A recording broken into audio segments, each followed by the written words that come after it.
નમસ્કાર, આપ જોઈ રહ્યા છો ગુજરાત ન્યૂઝ 86। વધુને વધુ સમાચાર મેળવવા માટે આપ અમારી ચેનલને લાઇક કરો, શેર કરો અને સબસ્ક્રાઇબ કરો।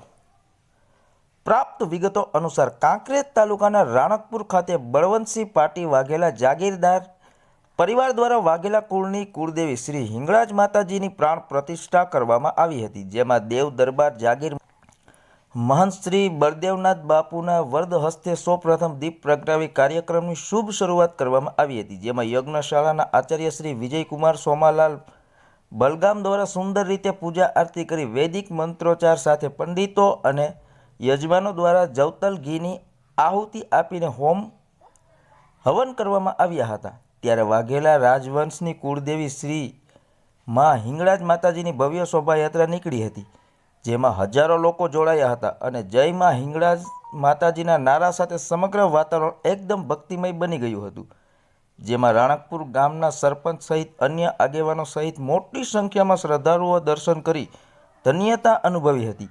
ત્યારે આવનાર મહેમાનો અને સામાજિક અને રાજકીય આગેવાનો સહિત વરિષ્ઠ પત્રકાર મિત્રોનું પણ ફૂલહાર પહેરાવી શાલ ઓઢાડી સન્માન કરવામાં આવ્યું હતું, જેમાં કાર્યક્રમનું સંચાલન લોક સાહિત્યકાર દીપક જોશીએ કર્યું હતું। ધન્યવાદ। અહેવાલ ઓમપુરી ગોસ્વામી બનાસકાંઠા સાથે અલ્પેશ ગોસ્વામી કાંકરેજ।